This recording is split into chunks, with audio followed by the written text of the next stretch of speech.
that's a very good point, and that's a very true point, and that also brings me to my next point, because now Which I'm is thinking what about number 7. Sure, it's not it. No, Okay. 7.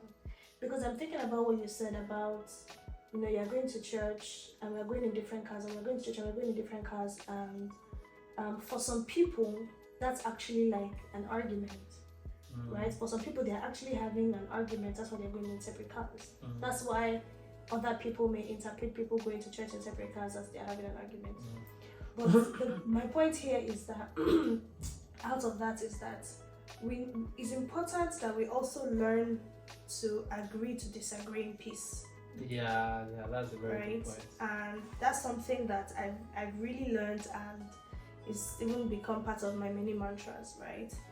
Not just in marriage, but even in relationship with other people. Agree to disagree in peace. Again, not everything is fight, right?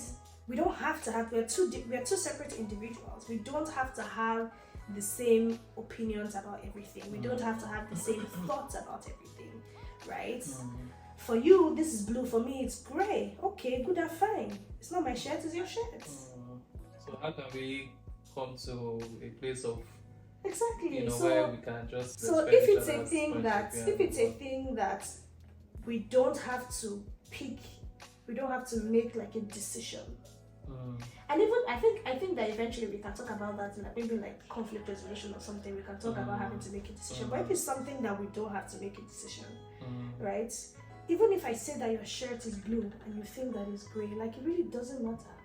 Yeah. I think it's even beyond. That's what. But I mean, it's also, and I'm really shaking for the guys. This is a huge table shaking, breaking thing. Because I mean, I grew up Ondo man, and if you know what Ondo man means, it's like a proud ego kind of man, and I realized that there's something around you backing out others, or you exerting your authority, your dominance by some form of force, not necessarily physical force, but like the alpha of the house kind of thing.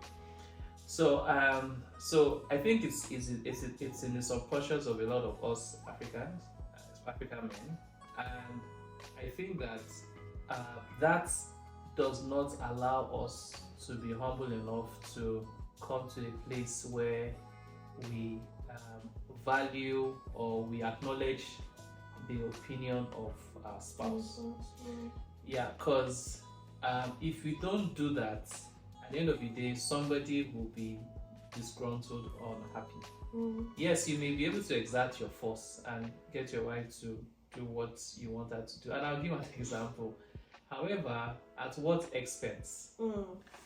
At the expense of you just, feeding that ego and your spouse being upset. And a good example was when we got married and we used to go to a certain church. Name was held. And the church had rules, and you had that powerful, almighty formula purple skirt that we'll have to talk about this in another video, but we will talk about you every time I go to church, you just, whether you're wearing a pink top, yellow top, brown top, it's going on that skirt just so that there can be peace. There can be peace. And I was like, yes, I remember before we got married, I was like, hey, I was feeling like, hey, if you're going to get married to, like this marriage, if it's going to happen, you have to go to my church. That's it. Almost like a business, and that's a showstopper for me. And seeing that, yes, you complied, like one of those sisters in the Bible, you followed me, so that was yes. But I realized that you are not happy. You are not being fed, like spiritually. You are just going. Cash out love. And for me, that was one. That was one example or one scenario that helped me to learn the place of not just exerting authority and dominance, but having a very objective sincere conversation. And I think it boils down to love, actually, because love is, according to the Bible, love is there's things you use to know whether you love somebody, and there are things that you use to know whether you're acting in love.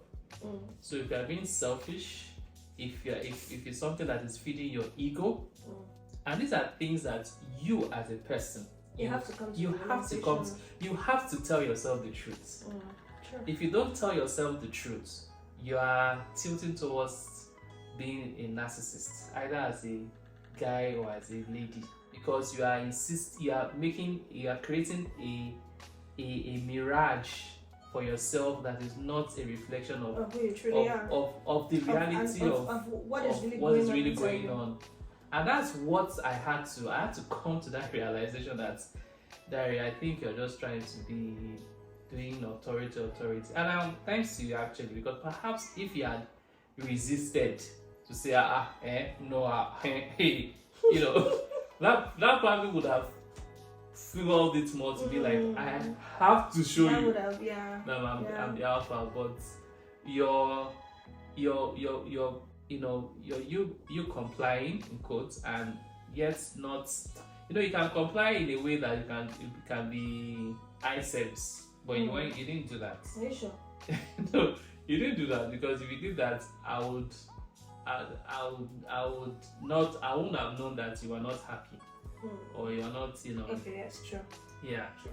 So I think that's something that, just speaking to your point, that's something that I feel has really, really helped me personally in my relationship with you. And I'm being careful about this, because I know that a lot of men, when I tell some of my friends this, they'll be like, maybe it's the type of wife you have, that like the type of wife they have, if you are always like, let's talk about it, that she'll just take it for granted, Jerry. She'll just take it for granted, and she'll just whatever. So I mean, every relationship is peculiar. Yeah. It's like, it's not like it's a straight jacket. The principles are the same, but I think how the maturity and the understanding and knowledge of both an individual parties will determine how and when to apply the principles. I don't know if that makes sense. You get? Yeah. Okay. So, but that was you piggybacking off my point. So Okay. you have to give the point. So now my next point. This is number 8, right? Well, I've lost count. I'm just I whatever think you so. say. I think my next point, I'm going to try and sound as laymanish as possible without sounding spiritual. I think that, using myself as an example, I think that there is a benefit in having a relationship with God individually as much as possible first before going into marriage.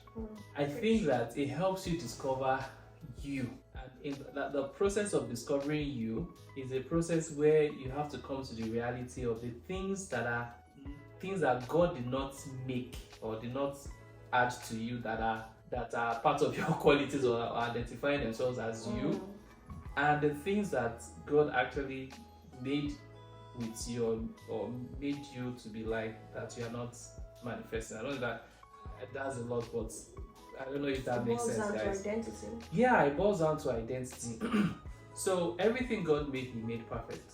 And for you to see the perfection of God in you, you have to have a relationship with Him. Now, when I say perfection, that is the identity God has given to us. But of course, our minds and our consciousness needs to gradually conform to that identity. And it's important because it's what helps us to filter off a lot of wrong culture, because culture is not bad, culture is great. Wrong cultural ideologies that you may have inculcated subconsciously that are affecting your marriage at home. Personally, I think I'm not a conformist. I don't like to be a conformist. I like to do what makes me happy and what I feel is great for me at the expense of whatever anybody cares. I mean, for example, I know this is a lousy one. Remember how I used to wear Crocs with native to church? And I know that's like, when it comes to fashion, that's like totally wrong. I know, I'm not arguing about it, but as long as the crops was clean, it's comfortable, because I wear shoe every single day of the week, and I feel like wearing native because native is comfortable. I wear it on crops, it's fine. So that's the kind of person I am. Now, I'm saying that because when you come to this whole thing about identity helps you to filter away a lot of the things that are not you, that you may take into marriage. And when you take those things into marriage, right, you are actually adding more load or more trouble, more baggage for your partner, because your partner cannot help you overcome those things. You have to be able to overcome those things yourself. And I feel this is very, very critical. I feel this is one area a lot of people don't get it right, and it took me a while, and I'm sure I'm still on that journey, that you have to come to a place of identity, and the only person that can help you reveal that identity clearly is the Holy Spirit. The Holy Spirit will tell you qualities or features you have that are not His, and the ones that He has given to you that are just dormant, or they are just not showing forth those things. So those are the things I've learned, and I'll give an example that just to relate the point. So I remember one of the things that I remember my dad saying, he's a great guy now, and it's learned. I can't believe you just said that. He's a great guy now. Is that he said men don't go into the kitchen. And I remember one time I was going to say something, but let me keep it. Okay. My mom sent me to go and blend pepper. Then is this usually have in the neighborhood? Have this. Yeah. If you're from Nigeria, Yeah, from Nigeria, this huge machinery for blending buckets of pepper. So, and I remember I was going, disgruntled, and my brother saw me. Was driving back home. I was like, "Hey, what's going on? Why are you looking at?" I was like, "Can you imagine? Mommy sent to go and buy pepper. How can you send me a man? To go and blend pepper, a man." And and of course, in retrospect, if you look at that, that mindset is totally void of love. Totally void of love, because number one, I wasn't paying anything. I wasn't paying rent. I wasn't paying anything. She's the one who pays the bills, and my dad, and she needs help. She's making food that all of us will eat. Exactly. And she needs help, but I was blind to that help. All I was concerned about was my image. Image self. Advantage, So yeah, that's something the Holy Spirit taught me, and that I now made a conscious effort. And in making a conscious effort may mean reading a book, may mean learning and sitting as a mentee under a mentor that has been able to do it right, and also listening to somebody share a story or a testimony or something, or video or something like that. Nice. So, true. Yeah. Very true. And I will take my next point from that. I feel that it's important for people to form their own family values, right? Because a lot of times, just like you said when you're talking about identity, people are a function of nature and nurture, right? So a lot of times we've carried a lot of things from our own homes, right? Like doing something that your mother does, doing something that your father does, and then you now automatically feel like, okay, this is how it's going to be in my own house as well, just because that's how it was growing up. And in fact, if you think about it now, it's actually quite crazy to think that I would do something that I saw my mom doing just because, but my mom did it because she saw her mom doing just because, and her mom did it just because she saw her own mom. And it's like we're doing something from like generations past, like hundreds of years ago. And if you think about it, it may not even be relevant. Absolutely. It's most likely not even relevant, right, anymore. Most parts. But we'll just do it because it's what we're used to. Yeah. Right? So a good example is growing up, when my dad wants to eat, and if he was going to eat swallow, he would have like almost like 5 different plates. So there'll be one for the swallow, there'll be one for the soup, there'll be one for the meat, there'll be one for like stew if you wanted to add It was just there was just like plates everywhere, right? And I can now imagine. And for me, I obviously felt like it was stressful because when you're setting that, in fact, I remember his tray used to be one very large metal round tray because everything has to be able to fit into the tray, and you put cup and then you'll be holding it like this thing must not fall. Do you get? And obviously, as one of the people that's washing plates, that's not fun, right? So I can imagine now being married and my husband is saying that that's how he wants his food to be coming. Like he should be using 5 plates per meal. It's not even it's not even working. Or maybe another example is the fact that in our house, and I'm sure that this is even the same for everybody, like on Sunday you have to eat rice. Like rice was like the Sunday dinner food. But you guys was like afternoon food, right? Yeah. Yeah. So like everybody, you have to eat rice on Sunday. And so now, just off the top of my head, whenever I think about what we're going to eat at a certain day, I subconsciously still use the timetable from growing up, right? So Sunday is rice, Wednesday is rice, Friday is rice, Saturday is beans. Just that subconscious thoughts. And there are a lot of things that we do that is just subconscious. For example, a good should I say marital shock was eating rice in the morning at breakfast. Yes. Like I was just like, why are we eating rice for breakfast? Yes. Because some people like in different families people do different things. Do you get? So it's important that be open to change and be open to form your own habits. Whatever you feel like no longer serves you, change, do something else. It doesn't have to be like that because that's how it was in your house. Absolutely. Right? Absolutely. Yeah. I think fundamentally human beings are afraid of change. So we sometimes subconsciously give various excuses why we must not change. Oh, it's culture, you must keep it like that. That's how they do it. Why? So, and I think the first step is to realize that this thing has been conditioned. As human beings, you condition things. It can be good things, it can be negative things. It can be neutral things. Things that what you do over and over and over again becomes a condition. It's conditioning. So it's to realize that, and accept and acknowledge that this thing is a condition,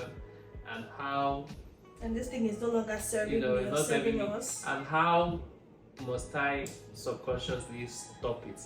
Honestly, Titi, this thing right here is something that is it's a very critical thing that is making a lot of people unhappy. I'm saying this because the way the mind works is this. If you notice you do something that is not good, say for example you forget to store your shoes away when you come back from work. If you notice that for some reason you just never remember, number one, don't be too hard on yourself. You've been conditioned like that. So the first step to changing is acknowledging that you have been conditioned like that. The next step is to get the right knowledge on how you can uncondition yourself. If you don't get the knowledge, you may not be able to break that habit. You may not be able to. So I think sometimes where we get it wrong is that we try to, do it ourselves with whatever limited knowledge we have. If you don't have the knowledge, you don't have the knowledge. So why waste your energy trying to figure it out when and that's the essence of human relation. God has created us to relate. If you have the knowledge that will be useful for me, then I need to get the knowledge from you. Whatever you get knowledge. Yes, so. And add to it what? No. Get wisdom. Add to it understanding. Understanding is the knowledge. Yeah. Okay, so that's number 9. So the last point, do you want to take that? Okay, I would say my last point would be that from a biblical point of view, God created marriage. And if God created marriage, that means that marriage is a good thing. And if marriage is a good thing, that means it's possible for marriage to work.